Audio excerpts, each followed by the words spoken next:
Gracias por la invitación de venir hoy a conversar sobre un tema importante. Ya Ronulfo y Miguel han explicado y han dado los principales puntos sobre el tema, ya que se refiere tanto a las causas del problema, a las consecuencias y a medidas que han sido tomadas o que se podrían discutir, que podrían tomarse. Intento hacer dos cosas hoy. Primero, quiero mencionar algunos puntos complementarios a lo que Ronulfo y Miguel han planteado. Y, en segundo lugar, quisiera hablar algunas de las vulnerabilidades que los ingresos de capital han puesto en evidencia.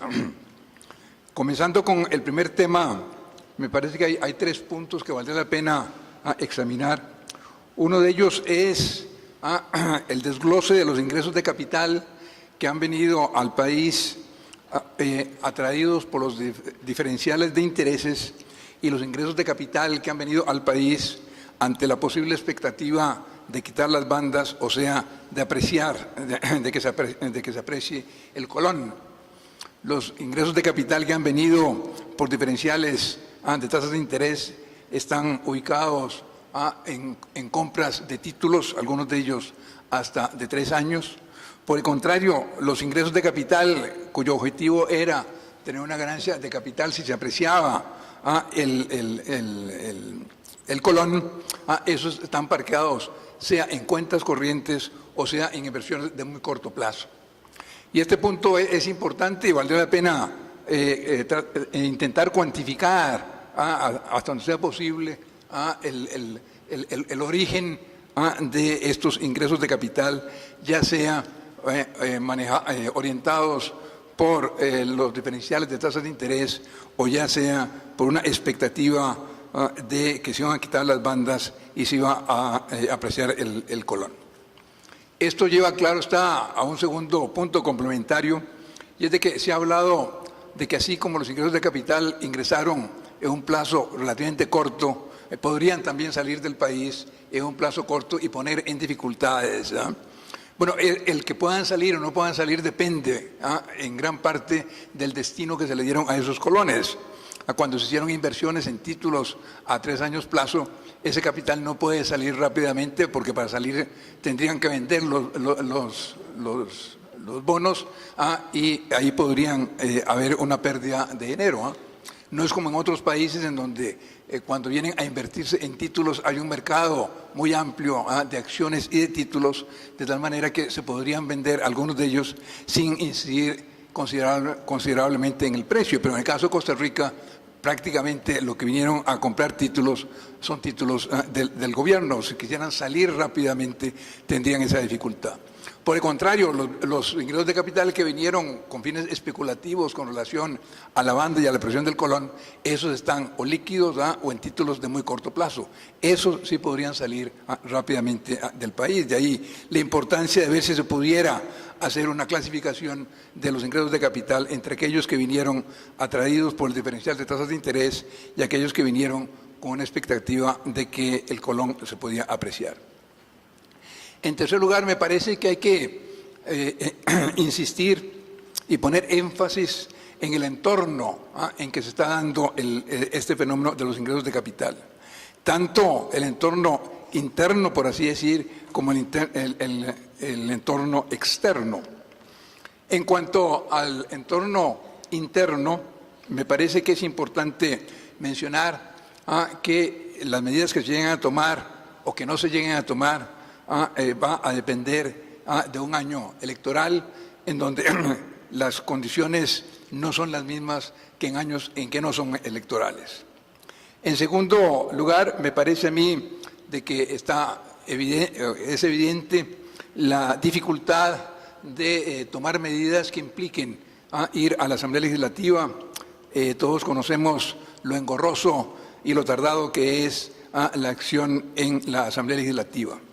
Y en tercer lugar está la situación fiscal, que claro está gravitando en ese entorno y es una característica de mayor significación en cuanto a las posibilidades que tienen las entidades o las instituciones financieras de actuar.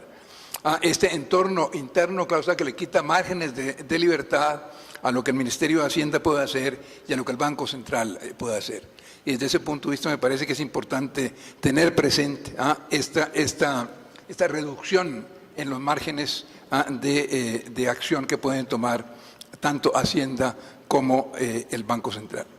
Y en segundo lugar está el entorno internacional, en donde me parece que es importante mencionar la baja tasa de crecimiento que está teniendo y va a tener en el futuro inmediato el crecimiento de la economía internacional, incluyendo socios comerciales o destinos comerciales de nuestras importaciones tan importantes como la Unión Europea.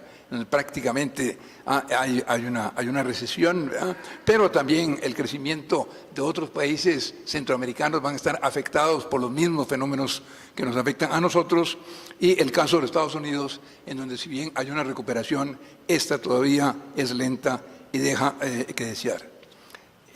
Como resultado de esto, lo que nos enfrentamos es a dificultades para poder aumentar nuestras exportaciones al ritmo que nuestro modelo de crecimiento exige para poder a la vez tener un crecimiento satisfactorio de la producción nacional. En segundo lugar, otra característica del entorno internacional es la política que han venido siguiendo los bancos centrales de los países altamente desarrollados. Han tenido una política monetaria expansiva sumamente activa, tanto en los Estados Unidos como en Inglaterra, como en las últimas semanas en Japón, y lo mismo el Banco Central Europeo. Basta con echarle un vistazo a los balances de situación de los bancos centrales para darse cuenta de la extraordinaria expansión que han experimentado en los últimos años.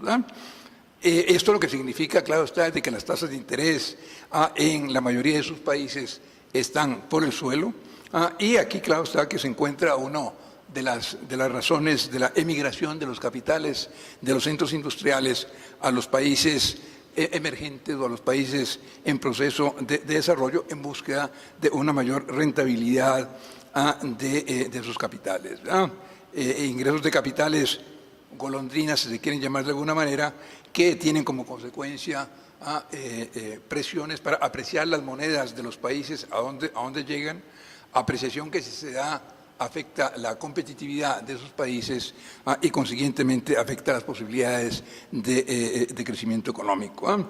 Y esto está, ustedes lo ven, en las decisiones que están tomando países altamente desarrollados y otros no tan altamente desarrollados para defenderse en lo que los brasileños llaman una guerra de las monedas. Países altamente desarrollados como Suiza o Noruega, pero también países mucho más cercanos a nosotros del continente como Brasil, Chile, Colombia, todos ellos han estado tomando medidas para tratar de defenderse de esta situación.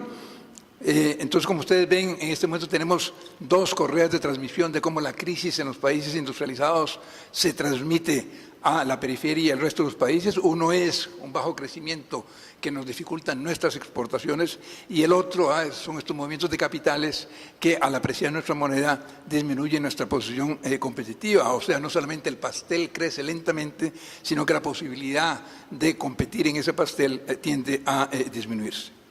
Y en las últimas semanas los colombianos ya plantearon ante las altas autoridades del Fondo Monetario Internacional la necesidad de que el fondo intervenga frente a los países altamente desarrollados con relación a la política monetaria que están siguiendo y que tiene impactos como los que he mencionado en los países que no son los grandes centros industriales.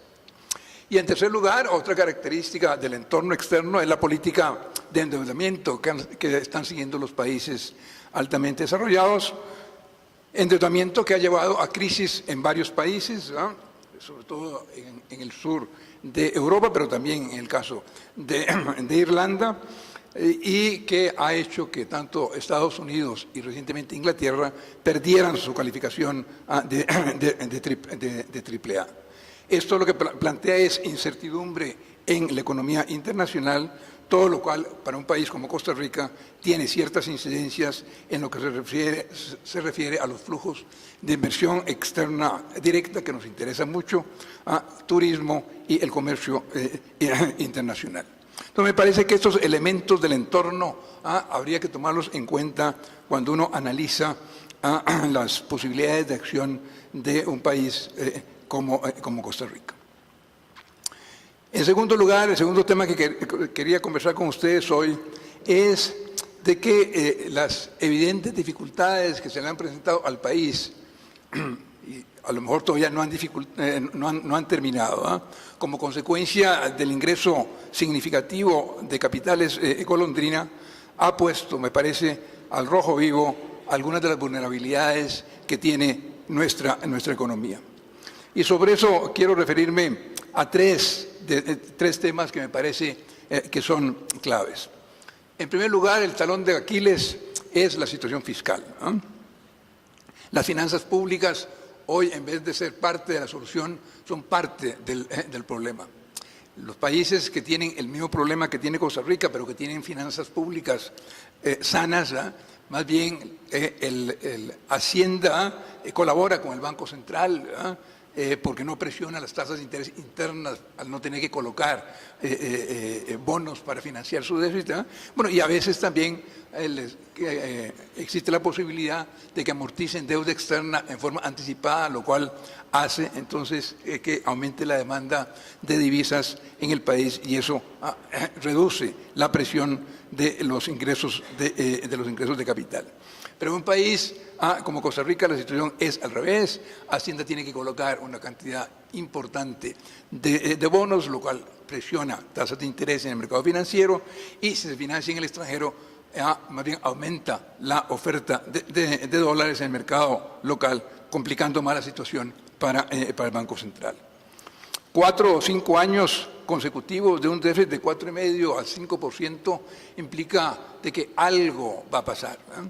A mí me sorprende cuando veo a empresarios o políticos, a sindicalistas o profesionales poniendo en tela de duda que algo vaya a pasar si no tomamos una acción. Y eso me parece que es un grave error. El problema existe, el problema no solamente existe, sino que el problema es serio, y el problema no solamente es serio, sino que no se va a resolver solo, sino con el transcurso del tiempo el problema más bien va a incrementarse si no se toman medidas. Es evidente que no estamos en una crisis tipo 81-82, pero estamos evidentemente también mal encaminados en lo que se refiere a las finanzas públicas y el impacto que esto puede tener en políticas que habría que tomar ante un problema como el de ingresos de capital.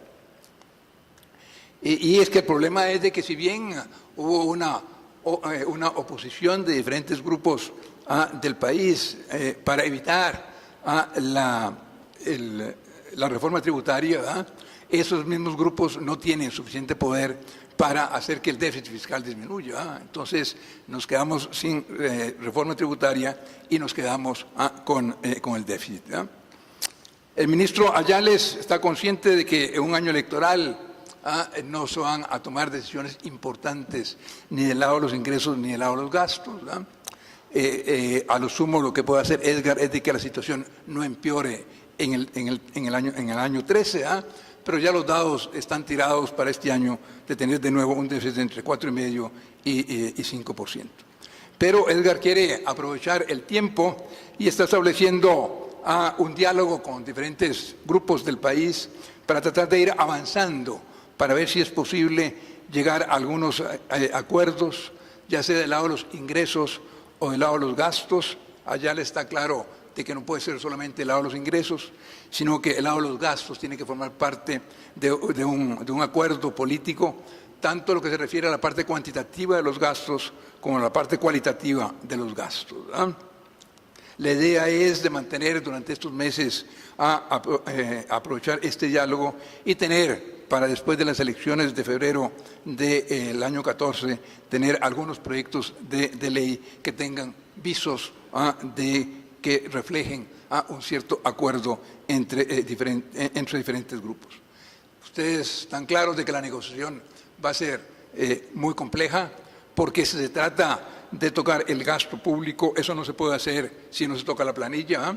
Y si se toca la planilla, lo que estamos diciendo es de que los sindicatos van a tener que tener una participación activa, y no hay posibilidad de pedirle a los sindicatos que cedan en alguna de las ventajas que tienen hoy en día si los empresarios y los profesionales de su parte también no están dispuestos a ceder en esta negociación.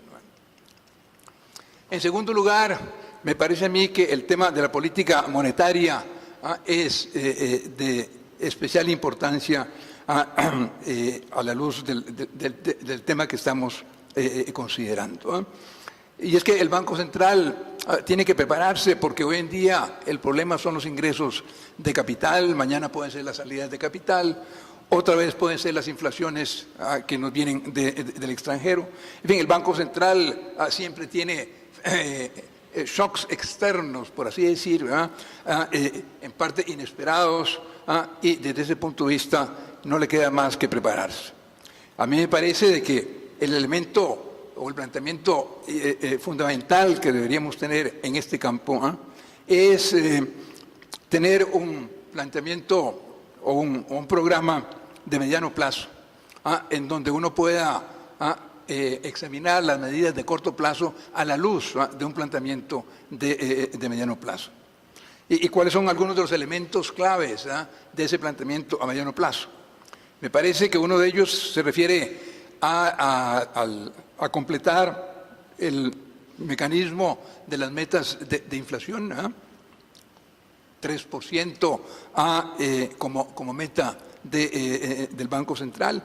Aquí lo importante es ver de que no vamos a ir simplemente a metas de inflación, sino que vamos a ir a unas metas de inflación flexibles, y aquí, como en otros casos, los adjetivos juegan un papel fundamental, ¿verdad? No se trata de que todos los años haya que cumplir con la meta de inflación, o que todos los años tenga que irse acercando a la meta de mediano plazo, pero que la tendencia vaya teniendo ese 3% como un norte. Digo 3%, eso se puede discutir, pero para tener algo cuantitativo en donde poder fijar la meta y el objetivo. En segundo lugar, la flexibilidad cambiaria es indispensable, ir avanzando en la flexibilidad cambiaria es importante. Bueno, y lo que quiere decir avanzar en el campo de la flexibilidad cambiaria es establecer un sistema de flotación como sustitución del sistema de bandas, cosas en donde el Banco Central ha estado trabajando ya varios años y lo ha anunciado claramente. Aquí de nuevo los adjetivos es lo fundamental. Vamos a un sistema de flotación, pero es un sistema de flotación administrativa. Entonces, ¿cómo se utiliza y cómo se interprete? ¿Cuáles son los alcances que se le va a dar al adjetivo administrativo? Es muy importante, porque si es administrativo, esto implica de que el Banco Central se reserva el derecho, por así decir, de intervenir en el mercado cambiario.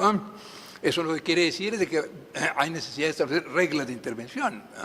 Bueno, y queda toda la discusión no solamente de cuáles son las reglas de intervención en el mercado cambiario, sino también si esas reglas van a ser de conocimiento público o no.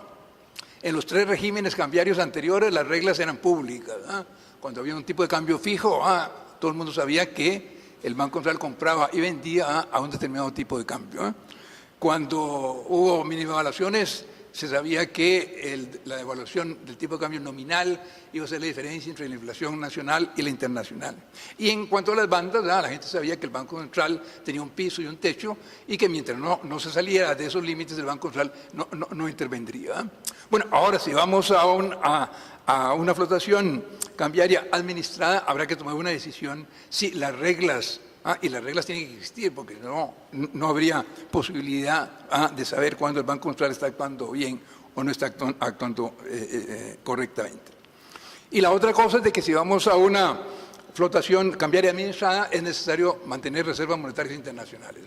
Si la flotación no fuera administrada, si la flotación fuera totalmente libre, entonces el Banco Central no estaría obligado ni a comprar ni a vender divisas. Pero si es administrada, eso quiere decir que de acuerdo con las reglas, el Banco Central va a intervenir en algunos momentos comprando o vendiendo, y que tiene que tener va a tener que tener reservas monetarias internacionales. ¿Cuál es ese monto? ¿Cómo se calcula? Etcétera.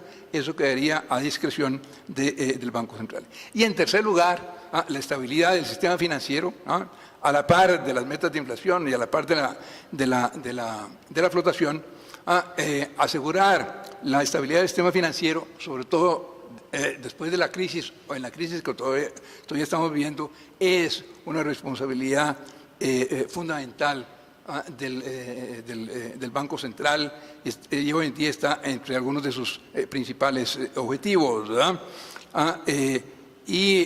Cuando hablamos de estabilidad del sistema financiero, lo que estamos hablando básicamente son de las medidas de supervisión y de regulación, que no son solamente micro, sino son aquellas que son macro, las medidas macroprudenciales, que ven los riesgos no individuales de cada institución, sino los riesgos del sistema o del sector financiero como un todo. Una parte importante en cuanto a la política de estabilidad le va a corresponder al Banco Central.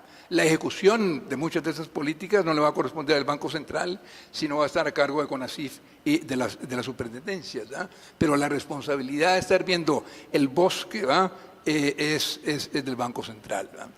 Esto lo que significa es de que el instrumento básico del Banco Central no va a ser solamente la tasa de política monetaria, no va a ser solamente la tasa de política monetaria comparada con la tasa de interés de 24 horas, y el Banco Central va a estar tratando de que la tasa en el mercado overnight se acerque lo más posible a la tasa de política monetaria que es necesario establecer para lograr la meta de inflación, sino que el Banco Central va a utilizar otros instrumentos, como es algunos de carácter monetario, y aquí sobre todo el comportamiento del crédito, en cuanto a la rapidez con que aumenta el crédito, el destino del crédito va a ser un elemento importante para el Banco Central.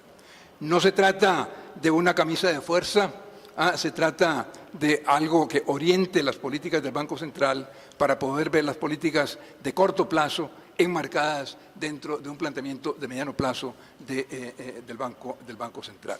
Aquí queda claro siempre de que no es lo mismo volar una avioneta con cielo azul que volar una avioneta en una zona de turbulencia.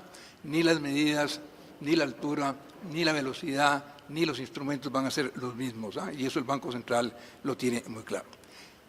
La tercera vulnerabilidad, y con esto termino, se refiere al modelo de desarrollo que tenemos, modelo que se ha bautizado un modelo hacia afuera, de la inserción de Costa Rica cada vez de una manera más profunda en la economía mundial.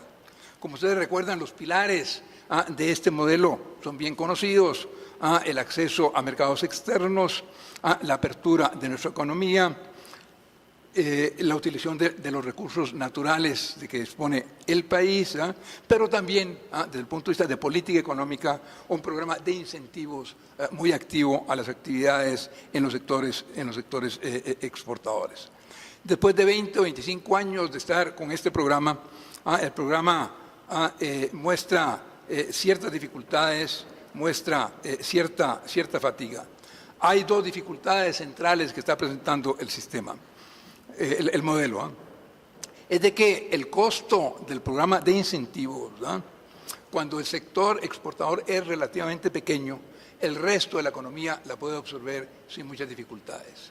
Pero cuando el modelo tiene éxito, valga decir, cuando el sector exportador crece de una manera muy significativa, como ha sido el caso de Costa Rica, entonces el costo que significa el programa de incentivos se hace cada vez más pesado para el resto de la economía. Y los demás sectores se les dificulta más llevar ese fardo. Esto lo que quiere decir es de que o encontramos algún procedimiento para que el sector exportador también contribuya a parte de esos costos, o vamos a encontrar un límite posiblemente de carácter político de que el modelo no va a poder seguir avanzando. Y la segunda dificultad es el reconocimiento de que la competitividad de los bienes y servicios de Costa Rica en la economía internacional no depende solo de la productividad de las empresas del sector exportador, sino va a depender también de la productividad de otros sectores de la economía. Sectores que tienen que ver con transporte, que tienen que ver con energía, que tienen que ver con la formación de recursos humanos, ¿verdad?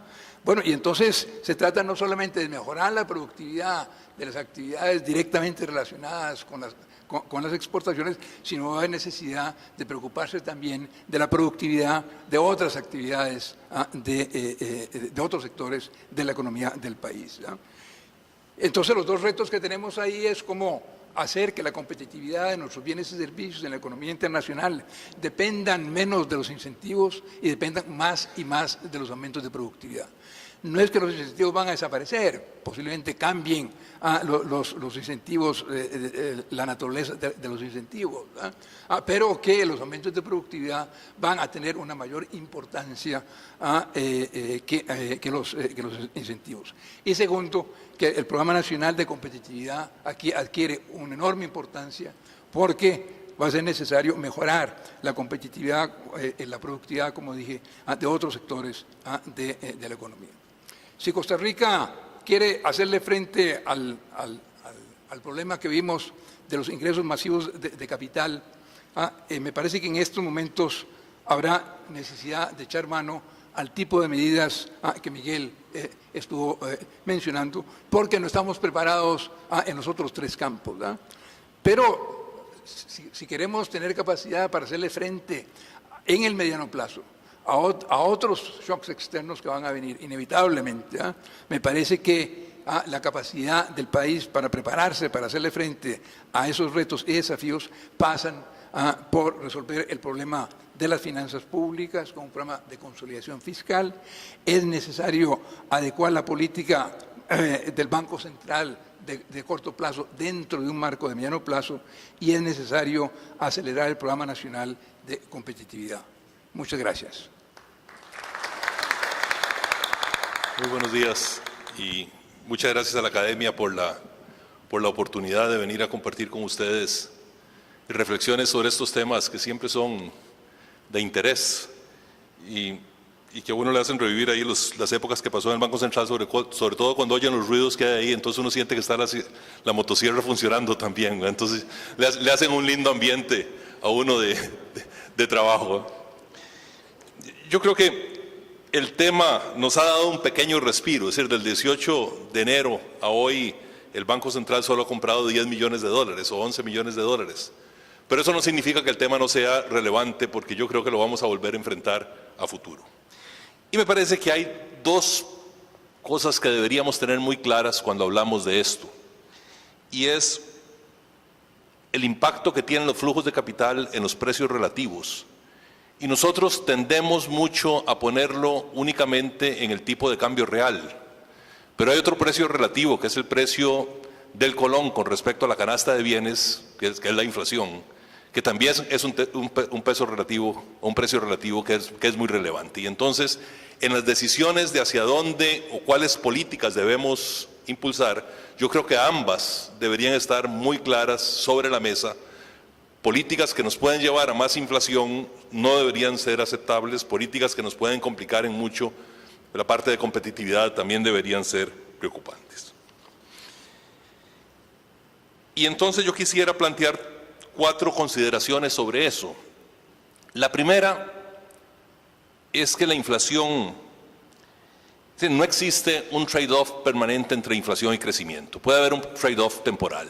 Es decir, el decir aceptemos más inflación y ya solucionamos el problema, no es en el largo plazo una solución. El tener un poco más de inflación hoy tal vez nos da un poquito de respiro en el manejo del corto plazo, pero el tener un poco más de inflación hoy y mañana y pasado mañana nos va a generar los mismos problemas que tenemos hoy, pero además el problema de las distorsiones que crea el esquema inflacionario. Y en esto hay que reconocer que la inflación es un fenómeno monetario y por lo tanto es al Banco Central a quien le toca estar mucho más preocupado que a todos en el tema y ponerlo siempre sobre la mesa. La segunda consideración es que el tipo de cambio real de equilibrio no es una constante. Y aquí nosotros hablamos, siempre que vemos las cifras y el gráfico que nos presentó Ronulfo muy claramente con ese proceso de apreciación, decimos la moneda se ha apreciado porque vea, antes estábamos en 100 y hoy estábamos en 70. Es cierto que el tipo de cambio real ha disminuido, pero eso no significa que el tipo de cambio real de equilibrio era el de 100 y no el de 70. Entonces, no es muy claro cuál es el grado de apreciación que tiene una moneda en un determinado momento, porque la economía va cambiando. Y este país ha sido muy exitoso en atraer inversión extranjera directa, muy exitoso en hacer una reforma productiva, en su estructura productiva, y entonces mi impresión es que no deberíamos estar muy lejanos del tipo de cambio real de equilibrio donde estamos hoy, aun y cuando eso haya significado que se haya apreciado en términos reales la moneda en los últimos 5 años en la magnitud en que se ha apreciado. Y la tercera consideración que quería poner sobre la mesa es que en economía no por ignorar un problema no tiene consecuencias. Es decir, nosotros, y aquí estoy pensando fundamentalmente con el tema del déficit fiscal, y nosotros hemos ido como diciendo ya el déficit fiscal, dejamos de hablar de una reforma tributaria y ya no tiene impacto. Y mucho de lo que estamos viviendo hoy y lo que vamos a vivir hacia adelante, como muy bien lo señalaba don Eduardo, obedece a un desequilibrio fiscal que el país tiene que acometer y que tiene que acometer en una forma inteligente, integral, todos los adjetivos que uno le quiera poner, pero que tiene que hacerlo. Y entonces, viendo esas 3 características, y uno piensa, ¿cuáles son los espacios de acción que tiene el país? ¿Cuáles son los grados de libertad para enfrentar los flujos de capital? Y me parece que son muy limitados.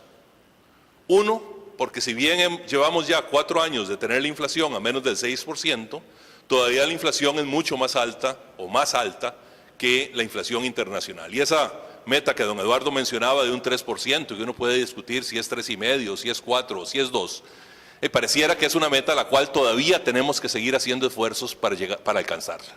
Y entonces no podemos decir ya solucionamos el problema de la inflación, olvidémonos de esa parte del problema.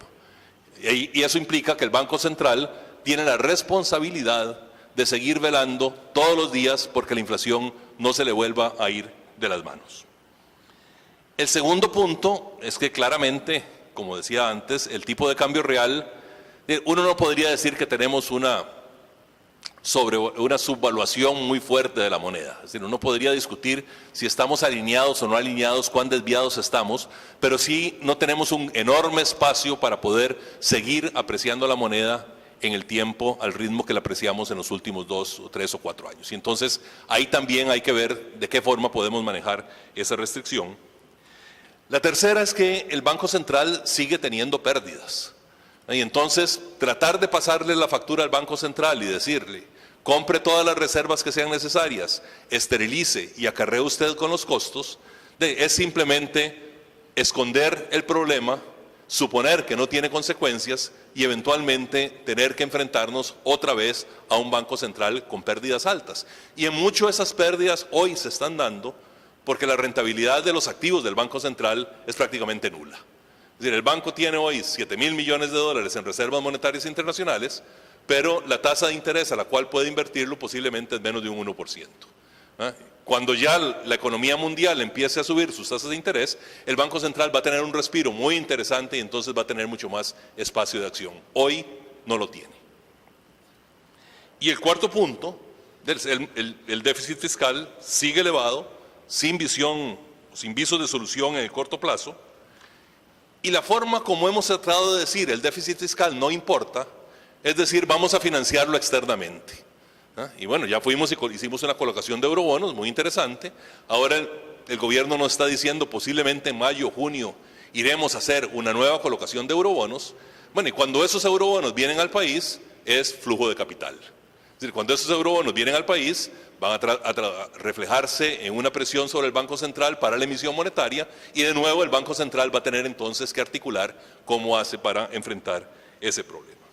Entonces eso me lleva a pensar en temas de corto plazo y en temas de largo plazo. Y desde luego el tema de largo plazo, en todo este tema de los flujos de capital, pareciera ser muy simple. Solucionemos el problema del déficit fiscal. Y si quitamos la presión del déficit fiscal, vamos a quitar la presión externa a la apreciación del colón. Si quitamos la apreciación, si reducimos el déficit fiscal, vamos a quitar la presión y el estrujamiento que el déficit fiscal puede hacer sobre los sectores productivos, y entonces podríamos tener una tasa de interés no reflejando las necesidades del fisco, sino reflejando las necesidades generales de la economía y del sector productivo costarricense. Pero bueno, mientras hacemos eso, el déficit fiscal sigue teniendo consecuencias. Mientras hacemos eso, el déficit fiscal sigue presionando sobre las tasas de interés. Mientras el déficit fiscal presione sobre las tasas de interés, el Banco Central se va a ver abocado a la decisión de si permite una mayor liquidez para que haya crédito para los sectores productivos, a costas tal vez de la inflación y la estabilidad, o si actúa y refrena la liquidez disponible para poder entonces mantener cierto equilibrio en la economía. Y entonces, en el largo plazo, mientras llegamos a ese largo plazo, tenemos otros dos problemas. Tenemos un problema de cómo evitar que la llave de la manguera de la liquidez internacional siga inundándonos la piscina de la economía costarricense, ¿no? Y eso significa cómo hacemos para frenar los ingresos de capitales. Y la segunda es qué hacemos con esa piscina tan llena, que no la queremos tan llena en este momento. O sea, los 1.500 millones de dólares o 1.300 millones de dólares que el Banco Central ya compró, ahí hay 500.000, 600.000 millones de colones en la liquidez que hay que poner la bomba para extraerlos. Y en ese extraerlos, el Banco Central va a tener que ser muy cuidadoso, porque si lo hace con mucho entusiasmo, vuelve a abrir la llave al subir las tasas de interés e incentivar que vuelvan otra vez ingresos de capitales. Y entonces uno dice, bueno, ¿cómo podemos empezar a cerrar la manguera? Y sin duda lo que hay que hacer es reducir la ganancia que puede existir entre traer recursos del exterior e invertirlos en títulos costarricenses para después llevárselos. Y eso, una política o una posible política, un posible rumbo de acción es, bueno, empecemos a bajar las tasas de interés. Y eso es lo que se ha estado haciendo. A mi gusto se ha estado haciendo con más rapidez e intensidad de lo que debería hacerse. Es decir, ya cuando estamos hablando de que la tasa básica pasiva está en 7,5 hoy, hace 4 o 5 meses estaba el 11. Cuando estaba en 11 estaba muy alta. No estoy tan claro que ahora 7,5 sea ya un nivel más o menos de equilibrio. Es decir, está reflejándonos varias cosas. Está reflejándonos un gobierno que no está saliendo a comprar los bonos, a colocar nuevos títulos, porque tiene más o menos su financiamiento tranquilo. Está reflejándonos un exceso de liquidez en la economía, bueno, y eso entonces ayuda a que las tasas de interés tiendan a bajar, ¿no? Pero mi impresión es que eso no va a ser tan sostenible, ¿no?, en el tiempo, y entonces yo esperaría que en el segundo semestre empecemos a ver un poquito de presión hacia el alza de las tasas de interés, porque va a seguir reflejándose el déficit fiscal. Es decir, no ha cambiado mucho del año pasado a este, salvo que el año pasado el gobierno no tenía los 1.000 millones de dólares en títulos externos y este año sí los tiene. Pero para el Banco Central, cada vez que el gobierno se entusiasme y va afuera a colocar esos bonos y trae esos dólares y los vende en el país, lo que significa que el Banco Central entonces ahora tiene el problema de tener que esterilizar esos colones. Entonces la demanda de bonos, la oferta de bonos por parte del gobierno con Banco Central va a estar nuevamente ahí. A menos de que el banco quiera empezar a perder reservas y aceptar un déficit de cuenta corriente un poco más alto y dejar que la economía se acelere un poco más, ¿no? Entonces, el tema de tasas de interés yo creo que ya ahorita se nos empieza a agotar, ¿no? Y la otra son, bueno, ¿cómo hacemos entonces para que, dado el nivel de tasas de interés que todavía marca un diferencial relativamente alto con las tasas de interés internacionales, que son básicamente de 0 o de 1, ¿cómo hacemos entonces para alterar las ganancias? Y ahí es donde empiezan a aparecer todos estos mecanismos de control de capitales, ¿no? El gobierno ha planteado 2 de ellos, ¿no? Uno, que es el impuesto sobre los intereses generados por los títulos valores comprados por los extranjeros o por los no residentes o por los no domiciliados. Ahí esas palabras tienen implicaciones importantes. Y el otro es establecer un encaje o autorizar al Banco Central para que establezca un encaje sobre los recursos cuando vengan. Yo tengo problemas con el primero, no me queda tan claro cómo va a ser que se puede operativizar eso.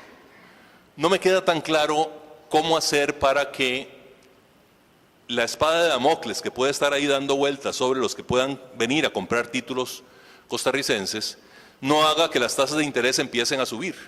Porque la oleada de capitales que estamos teniendo hoy nadie garantiza que la vamos a seguir teniendo dentro de 2 años o dentro de 3 años.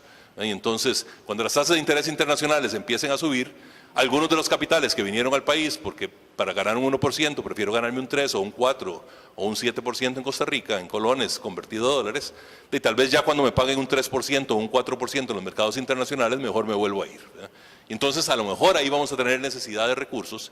Y a mí la parte que me preocupa, a menos de que se redacte muy bien y se plantee muy bien, es que cuando necesitemos esos recursos, los que lo tienen afuera van a decir, bueno, ¿y qué si me activan de alguna manera ese impuesto del 30%? Entonces yo voy a Costa Rica si me paga una tasa de interés más alta. Y entonces, de alguna manera, esa incertidumbre podría hacer que el riesgo país empiece a aumentar. No me parece que eso se aplica con el encaje, porque el encaje, la gente sabe, es el encaje al momento de ingresarse, y entonces cuando yo voy a llevarlo sé si hay o no hay el encaje. Le quito un poco la incertidumbre que puede haber al otro elemento. Pero en todo caso, el tema aquí es cómo discriminar entre los capitales que sí queremos y los capitales que no queremos.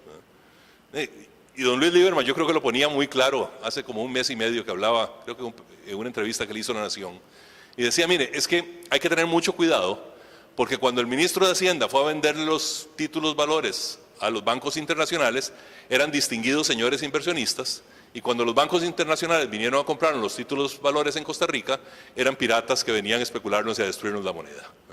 Entonces, esa separación hay que tenerla muy en claro para poder entonces saber a dónde es que yo quiero apretar y a dónde no quiero apretar y cómo poder administrarlo hacia futuro.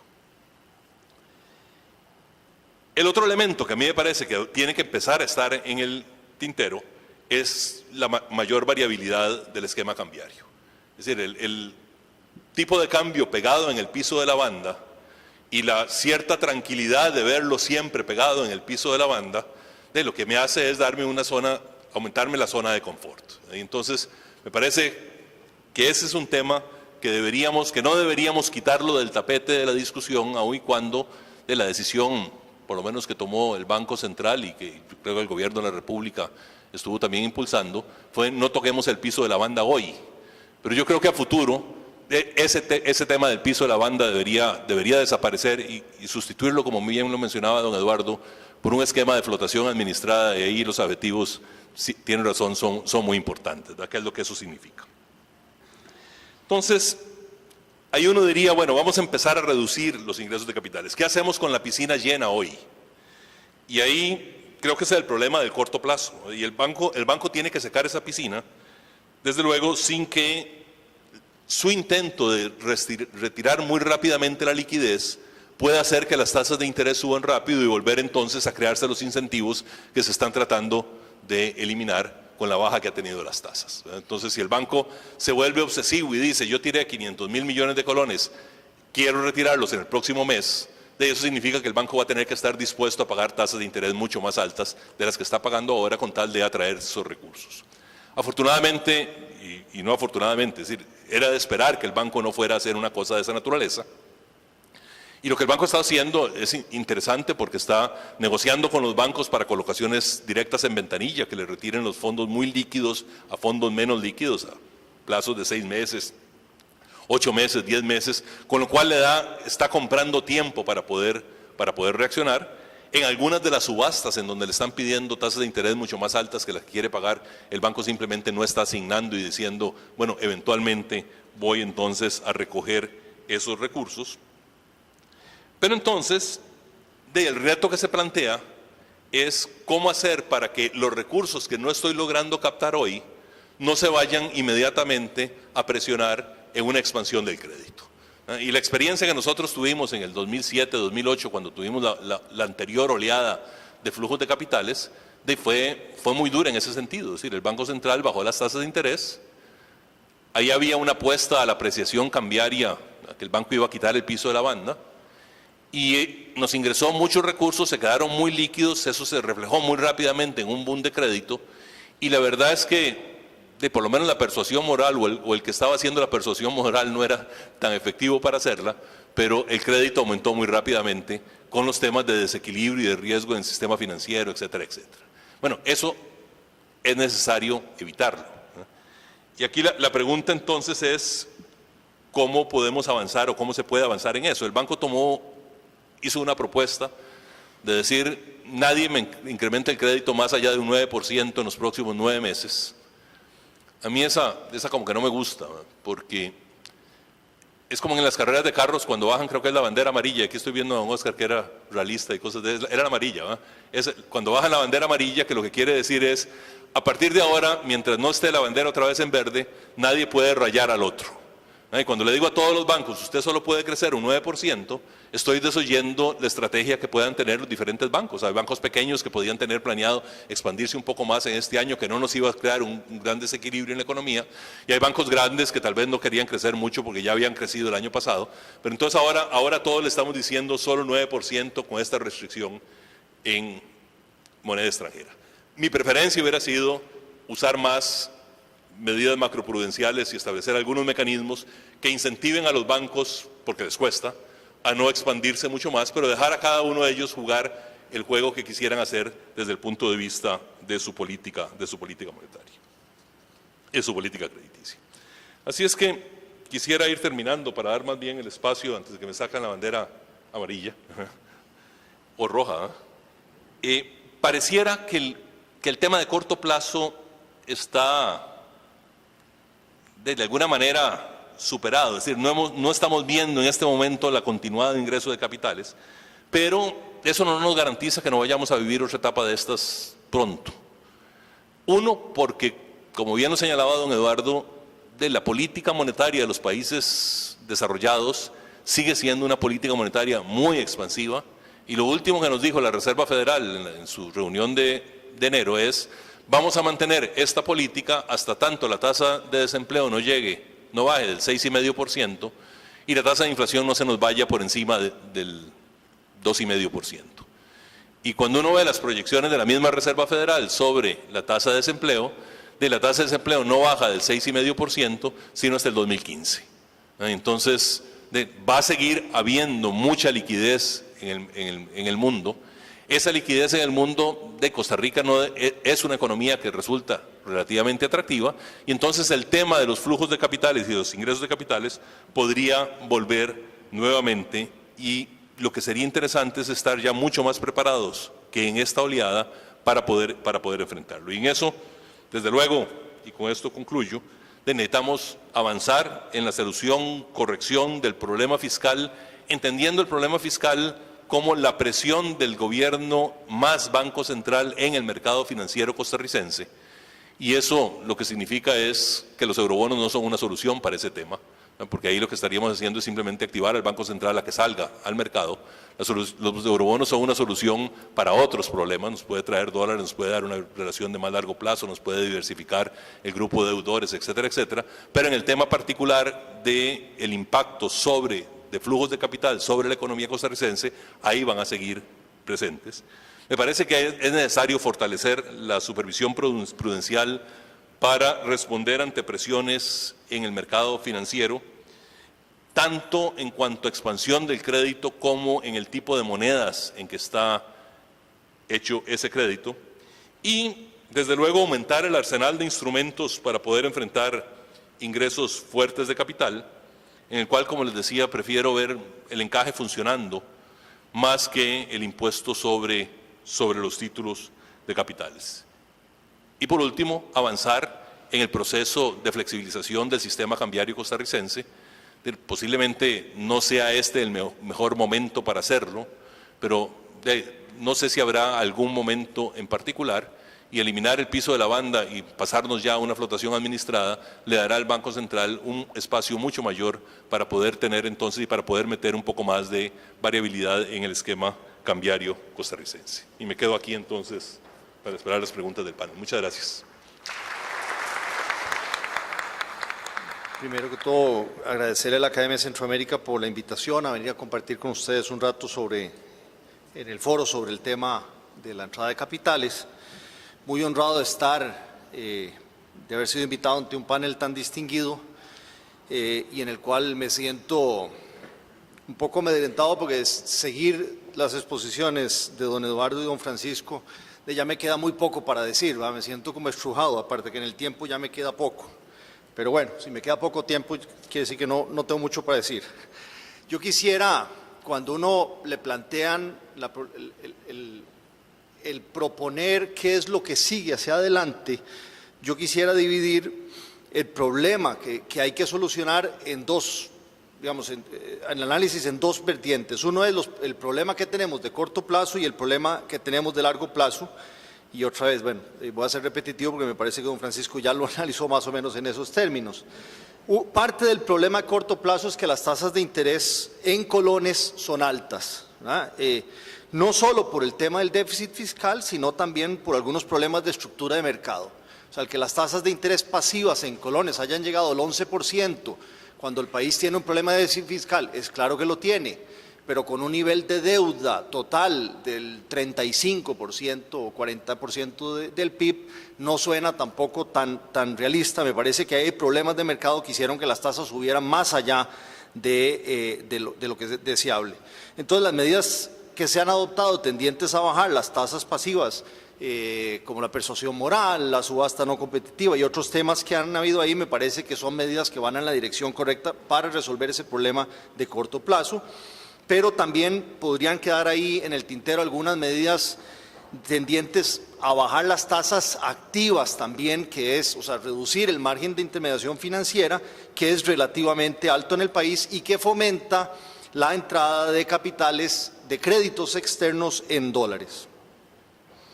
El segundo problema que hablamos en el corto plazo es que el tipo de cambio es relativamente estable y Rodolfo ya lo explicó bastante bien en su exposición. El sistema de bandas definitivamente tiene sus limitaciones, no es un sistema que sea sostenible en el largo plazo y en el corto plazo lo que está creando es el incentivo haciendo que el premio por invertir en colones sea mucho más alto porque existe la sensación de que el tipo de cambio básicamente está estancado en un nivel cerca de la banda. Y sí es cierto, en los últimos 2 años y medio el tipo de cambio ha fluctuado entre 500 y 520 colones. O sea, un 4% de fluctuación es en 2 años y medio relativamente poco en cualquier economía. Me parece, sin embargo, que no es prudente hacer cambios ahora al sistema de bandas, dada la fuerte entrada de capitales que se ha venido dando y que si se soltara la banda en estos momentos probablemente lo que daría es ganancias excesivas a un grupo de gente que lo que ha venido es especulando en contra del tipo de cambio. Por ahí está la pregunta, y Miguel lo planteaba, de que si el tipo de cambio está apreciado o no. Él decía que no, que sí estaba apreciado. Don Francisco decía que tal vez no. Mi percepción es que tampoco está muy apreciado. Me parece que el nivel de tipo de cambio no es el problema. El problema es la estabilidad que se ha dado en el tipo de cambio por el sistema de bandas. Si uno toma el famoso Big Mac Index, no estamos muy alejados del tipo de cambio que debería ser, y el mismo Fondo Monetario, me acuerdo que no hace mucho vino y dijo que el tipo de cambio no estaba muy alejado de lo que ellos habían hecho unos cálculos de cuánto era el tipo de cambio equilibrio. Creo que han habido cambios estructurales en la economía que hacen que el tipo de cambio se haya apreciado en los últimos años. La tercera vertiente, el problema de corto plazo, es que la entrada de capitales ha sido muy fuerte en muy poco tiempo. Y ahí tal vez difiero, don Eduardo, en el sentido que que el problema son los capitales de corto plazo, no necesariamente, o sea, porque también existe un problema cuando se da una entrada muy fuerte de capitales, aunque estén invirtiendo en el largo plazo, pero es una cantidad significativa y en un tiempo muy corto que pone una presión a una apreciación en muy corto plazo al tipo de cambio, y que es lo que estábamos viendo, que no se dio en términos reales porque al final el Banco Central defendió el tipo de cambio, pero de octubre a primeros días de enero, 1.200, 1.300 millones de dólares para una economía como la nuestra es una cifra muy significativa. Estuve revisando así rápidamente números de entradas de capitales de países como Colombia, Perú y Chile, y las entradas de capital sí fueron grandes, pero para el tamaño de su economía fueron mucho más expandidas en el tiempo y por lo tanto su efecto en un plazo corto no fueron tan grandes. Ahí parte del problema también es que entonces la presión sobre tipo cambio es se piensa que es de efecto temporal, y eso entonces puede afectar la competitividad del país sin necesariamente haber un cambio estructural en la economía, dado esa fuerte entrada de capitales. Entonces ahí la distinción entre movimientos de largo plazo y temporales es importante. El cuarto problema en el corto plazo, y que ya ha sido señalado, son los efectos inflacionarios de la intervención. O sea, al Banco Central defender el tipo de cambio y que no baje de los 500 ha hecho que se cree un problema de inflación potencial que puede generar entonces una mayor pérdida de competitividad, porque entonces tendríamos inflaciones mucho más altas que nuestros socios comerciales o que nuestros competidores, y generando entonces una apreciación del tipo de cambio. En los últimos 4 años, para ponerlo en los números, nosotros decimos que en Costa Rica la inflación ha estado baja, y tal vez baja entre comillas, ha estado entre 4 y 5%. Claro, cuando estábamos acostumbrados a inflaciones del 10, 12%, es una inflación baja, pero es una inflación que sigue siendo más alta que nuestros socios comerciales. En estos últimos 4 años la inflación acumulada da un 20%. Mientras que nuestros socios comerciales, que andan en el orden del 3%, que es la meta que ha indicado don Eduardo, en esos 4 años su inflación ha sido el 12,5%. O sea, ya estamos perdiendo un 8% de competitividad por efecto inflación. Entonces, sí es un problema el que haya inflación y no lo podemos obviar, como bien lo apuntaba don Francisco. La solución, obviamente, es seguir buscando que la inflación no suba y que más bien tienda a bajar, para que no vaya en contra de la competitividad. La solución de corto plazo que apunta el Banco Central de los controles de crédito tiene el problema que va en contra del crecimiento económico. El Banco Central en su programa macroeconómico apunta de que es compatible con un crecimiento del 4% de la economía. Bueno, ese es el tipo de crecimiento que queremos en la economía, o quisiéramos un 6%. Bueno, ya ahí, al poner ese tipo de limitaciones de crédito, estamos poniéndole un techo a cuánto es lo que vamos a crecer. Pero también es claro que el Banco Central de alguna manera debe actuar para proteger por posibles burbujas en los activos financieros o problemas de un exceso de endeudamiento de crédito. Entonces, en el corto plazo, de lo que se está hablando es bajar tasas de interés, mantener la banda, poner trabas a las entradas del capital financiero y poner controles al crédito. Definitivamente todas estas son medidas que uno puede que no le gusten o puede que le gusten más o menos, pero son medidas que son temporales, no son medidas que resuelven el problema real. Tienen el problema, y bien lo apuntaba Miguel más temprano, que agregan distorsiones. Se pierde eficiencia en el uso de los recursos, se está desviando la atención a llevar recursos hacia actividades que no necesariamente son las más rentables para la economía. Además, tiene efectos negativos, tiende a elevar la inflación y se tiende a perder competitividad. Y definitivamente en todo este juego hay ganadores y perdedores, como en todo. ¿Y cuáles son esos ganadores y perdedores? Cuando se toman este tipo de medidas, al final de cuentas no queda claro quiénes son, y entonces se genera una discusión política como es siempre en este país, de envidias y de que por qué yo estoy perdiendo más y el otro está ganando más, cuando a mí sinceramente no me queda claro quiénes son los ganadores y perdedores netos de todo esto. Ahora, esto es en el corto plazo. En el largo plazo, yo creo que es claro que el país debe ir pensando en cuál es la política monetaria de largo plazo que quiere adoptar. El Banco Central de alguna manera tiene que ver cómo hace para salirse de esa trinidad imposible en que está metida, con una cuenta capital abiertas, o controla la inflación o controla el tipo de cambio, pero controlar los dos no lo va a poder hacer. Bueno, puede tratar de cerrar la cuenta capitales, pero como ya vimos, eso es bastante difícil y daría un mensaje. Me parece que no sería el mensaje correcto en la estrategia que Costa Rica ha adoptado en los últimos 25 años. El Banco Central entonces debería enfocarse más en inflación, pero igual con un balance sin olvidarse del crecimiento y la estabilidad externa en general. Tiene que mejorar la transmisión de tasas de interés, mejorar el manejo de liquidez y todas esas cosas que le ha costado tanto al Banco Central. En el tema de política monetaria y revisando el programa macro, bueno, ya dije lo de la restricción de crédito como una medida que a mí no me parece, que además tiene el problema de que me parece que es relativamente fácil de eludir. La banca offshore y la banca de maletín van a hacer fiesta en esto. Entonces, ¿qué tanto real va a ser la restricción de crédito? Es un problema. Y a mí también me extrañó no ver dentro de todas esas medidas, tal vez me estoy devolviendo a la parte temporal, es no ver algún tipo de impuesto a los intereses por endeudamiento en el exterior. Miguel apuntaba, casi todos los países han hecho este tipo de medidas. Una parte del flujo de capitales que viene del exterior no es solamente inversionistas que están comprando títulos del fisco, también son bancos del extranjero que vienen aquí a prestar, ya sea a prestar a través de los bancos o a través de simplemente ellos mismos, a través de lo que llaman la banca de maletín, y salen de acá al ser denominados banco de primer orden, entonces salen sin pagar ningún tipo de impuestos, sin tener una cancha bien nivelada. Aunque ya Miguel apuntó que este tipo de medidas usualmente no tienen efectos, digamos, grandes en el largo plazo, pero sí me parece que son medidas que hay que pensar porque tienden a nivelar la cancha. En términos de política cambiaria, yo creo que si al dejar una manera de dejar la Trinidad imposible es caminar hacia la liberación del tipo de cambio.